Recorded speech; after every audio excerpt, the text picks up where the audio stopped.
We now welcome the number 3 ranked UFC lightweight contender in the world, Tony Ferguson. Mr. Ferguson, thank you for the time today, sir. Hey, thank you very much for having me, man. It's awesome. It's Wednesday. We will take the first set of questions from Gabriel Gonzalez with Cage Side Press. Hey Tony, how are you? Good. How are you doing, man? I'm doing good, man. Thank you.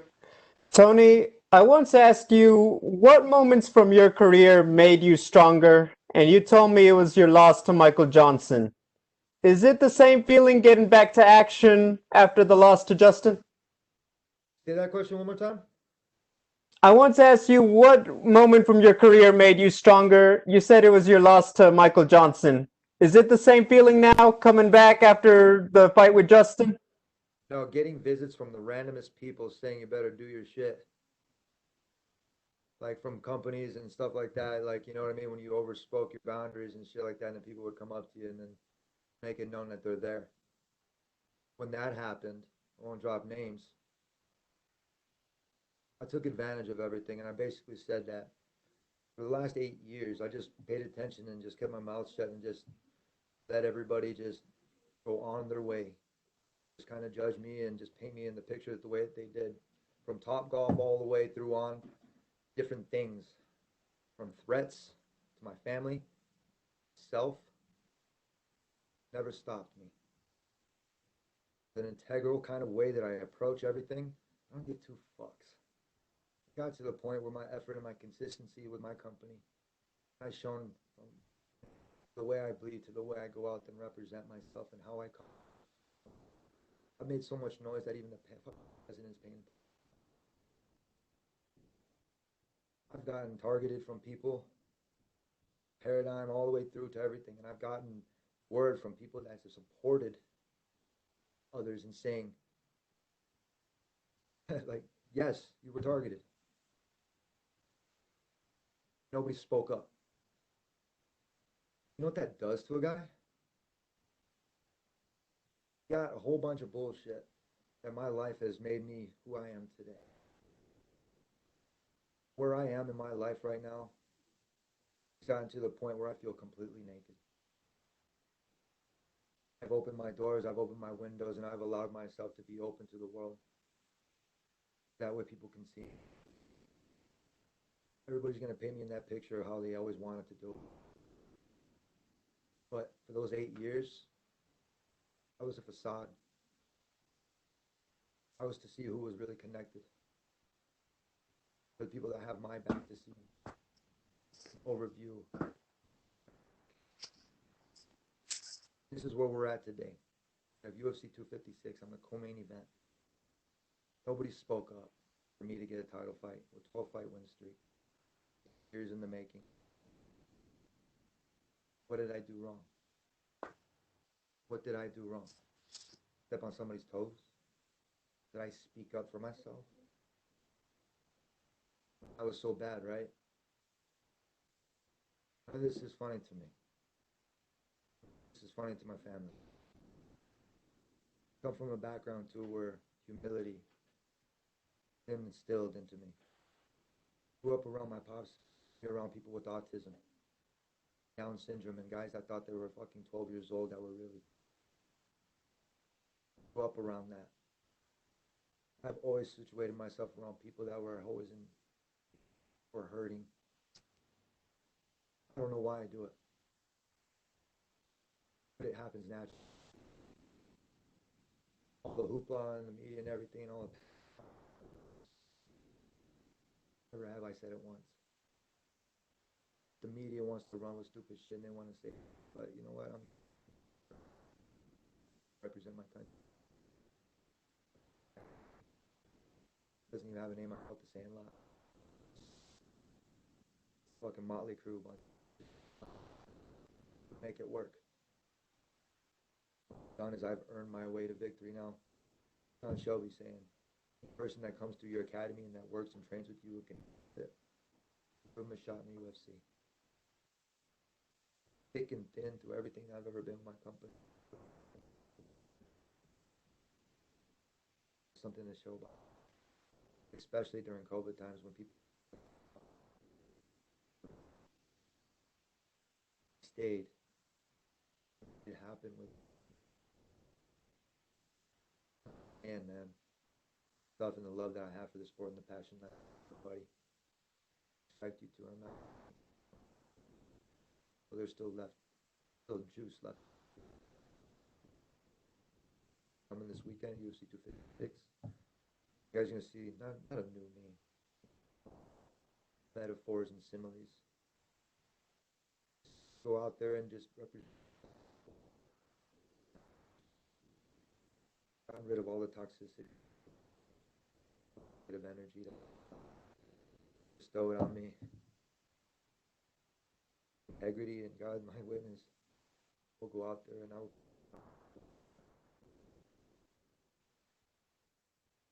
Tony, I would understand, certainly the business side of things. We've heard of guys just struggling with it and their own issues with it.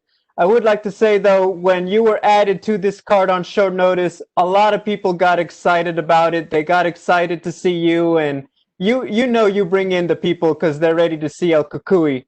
So my question is, this is still a big fight. You know that business side of things, the big names in the future, all of that is going to be part of the equation. How much is this about finally fighting those guys, but then how much of it is just doing business your own way? It's not about doing business, man. It's a family. Family sticks together. Sure, you'll argue with family and you do your thing, man. And sometimes you might not like them, but you love them. I grew up in this company. I tried out 3 times for this. I made it at 185 pounds, and they told me you're too skinny. I just hear from my buddy. Made it all the way to the third round. Second one, I had a shitty turnaround. I went to DC.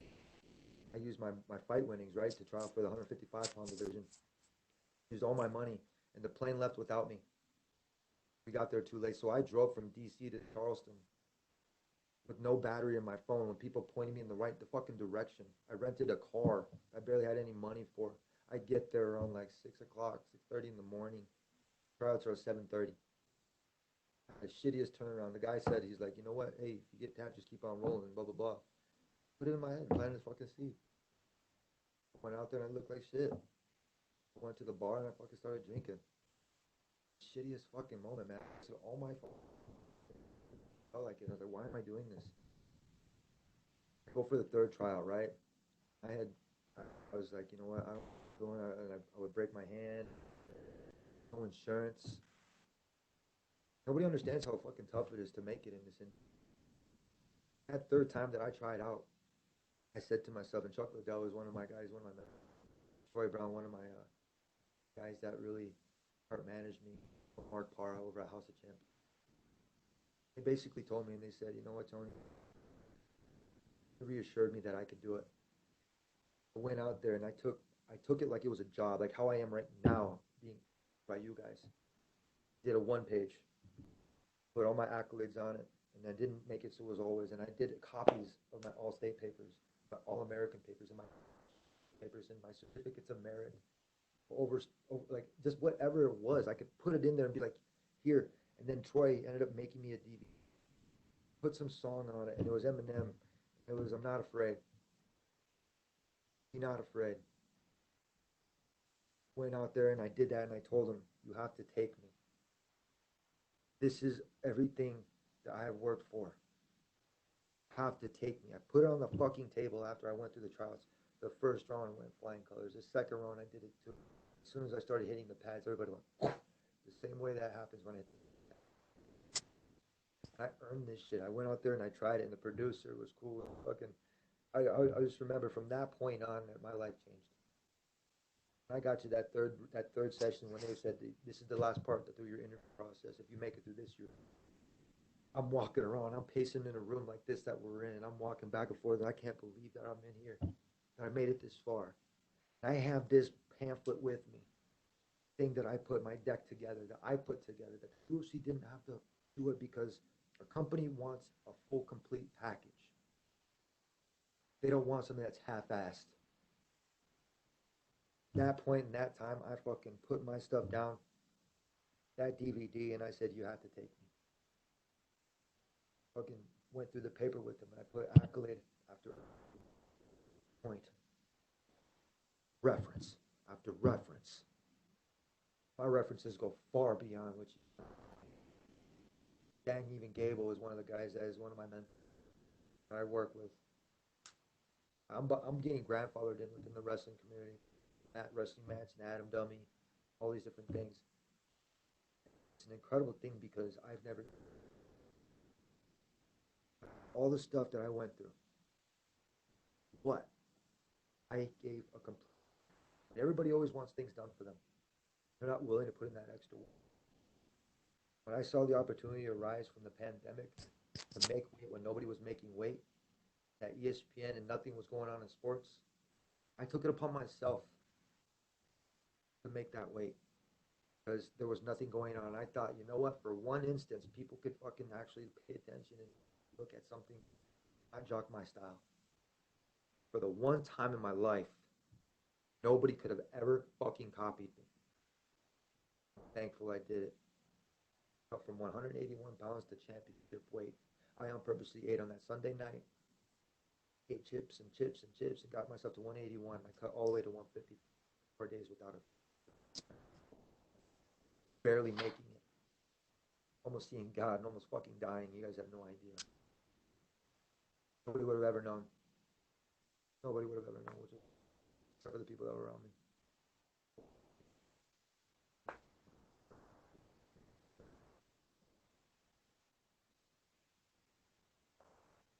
Well, I understand, Tony, and I appreciate your time. Thank you. We will take the next set of questions from Mojang Wu with Hoopoo Sport.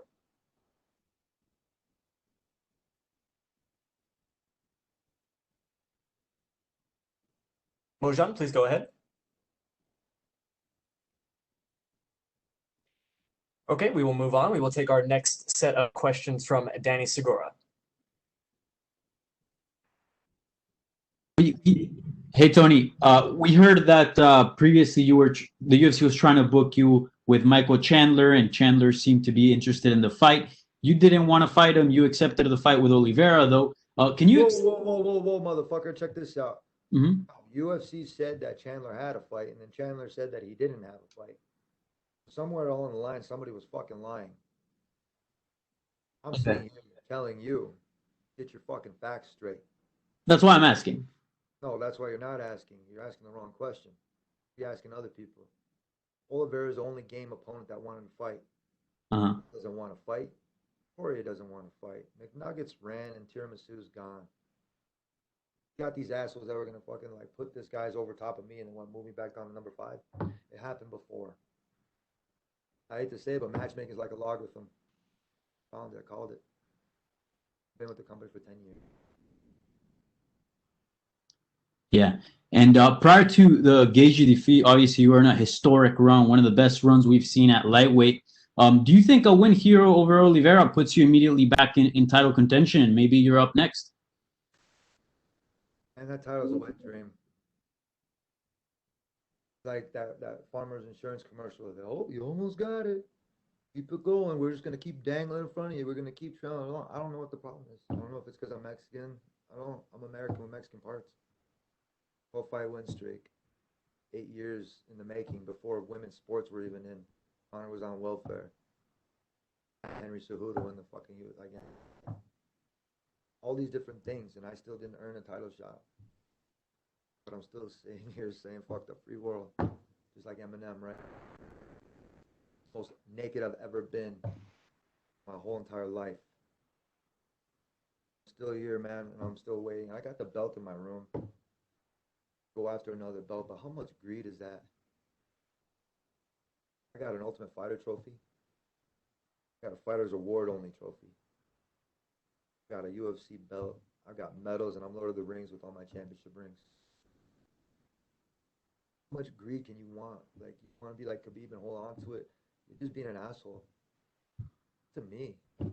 Yeah. There's other fighters that deserve it. We got Chandler that's coming in and butting the way, but look at now he's cutting. Check this out. It's almost like you're gonna go get tested for COVID, right? Like go ahead, go get tested first, Chandler. Let all these other people, like watch you and like take notes and everything. Yeah. Poirier, you got guys like Poirier, right? I'm trying to help him get a fight with myself, so that way the fans, my supporters, go and buy the fight, not illegally stream it, because anytime I fight, they buy it. What else they're doing on the other people's? But they know I work my ass off, and they're like, Tony, hopefully you're getting pay-per-view points. What points? Yeah. No doubt you're one of the greatest lightweights to compete in the UFC ever. Obviously, you have the accolades, interim champion, tough, the win streak, obviously. Do you feel like maybe you won't see another UFC title, a UFC title fight come your way? Is that how you feel? I don't give a fuck. Dana's one of my biggest mentors, and I love Dana. But bro, I'm the one that kind of tells him and tells Shelby and fucking, hey, you guys are doing amazing. Shit up. These guys get a pat on the back for the stuff that they do. Instead of being criticized or people narking and being like, yo, we're going to have fights over at the Tachi Palace fights and then trying to figure out other shit. That's some bullshit. You guys are working their ass off trying to help us, fighters, trying to help us pay our bills and help because they understand. You have all these other people out in the world that have an opinion that don't fucking matter, bro. You're asking dumbass questions. Ask the right questions, you're going to get the right answers. All right, Tony. Well, I appreciate the time. Looking forward to your fight on Saturday night. I'm sure it's going to be a banger. So thank you so much, and best of luck on Saturday night. Sure. We will take the next set of questions from Carlos Contreras with Milenio Diario. Hi, Tony. I saw you were talking to Brandon on the embedded and trained like for a couple of minutes together. In these times where the UFC has champions from all over the world, how does it feel to be part of this pay-per-view where two Mexicans, one Mexican American, one Mexican, are headlining a pay-per-view? Es muy importante para yo, para mi gente y para mi raza también, para mi gente en los Estados Unidos también. Very important for myself and for my Mexican heritage and for American heritage. I can go on and talk about culture and everything, but I'm gonna be real. I go out there and I fight for myself now. I used to spread myself so thin, trying to make everybody happy, get me anywhere. For 8 years, I told you I paid attention and just let people just paint me. 7 years actually, 7. Let people just paint me the way that they thought, and make a meme out of myself and make fun of me or call me a cringe. All of a sudden, became genius. Now everybody's wearing sunglasses. Nobody was wearing suits in this sport before I started coming in here, even before GSP. Now, Stitch Duran even told me, he's like, you're the best fighter I've ever fought. I'm going to call you the GQ killer. That was House. Sunglasses, suits, the term casuals and hardcore. I can go on and on for days, but the point of the matter is I'm not here for me and my close circle, which is my family, my faith, my family, my friends. The UFC, right? I'm the CSO of the UFC. CSO means Chief Security Officer. Shit happens. If you need something done, count on me. Reliable. Go out there and I make it happen. Name another motherfucker that's out there that's in the top 5 that does that shit. Top 15 or top 30. You got to go lower in the bracket to have fighters that are like that are barely making it, to have that attitude. For all these top 15, top 10, top 5 guys, they float around too much. Where I was floating. My mom always tells me, she's like, you know what, we're going to tie you back down because you're not cool. Enjoy the process. And is hungry. Body has changed. Standing myself, I've recovered faster than fucking help people in their.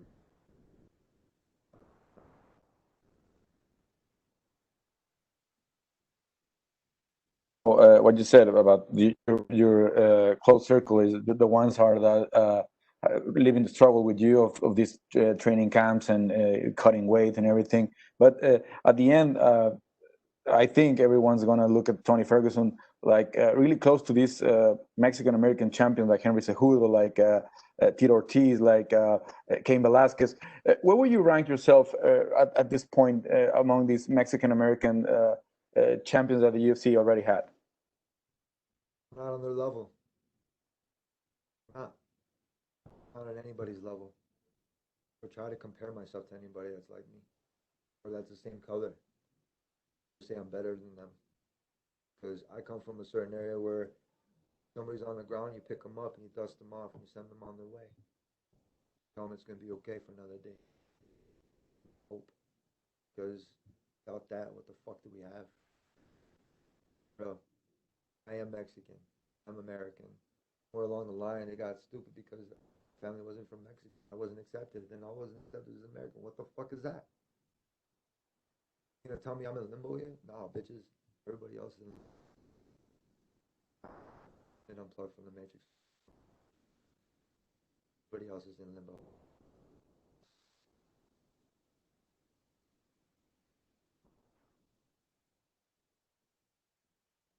We hope we see a fight again from you on Saturday. Thank you so much, Tony. That is all the time we had for you, sir. We appreciate it. Excellent.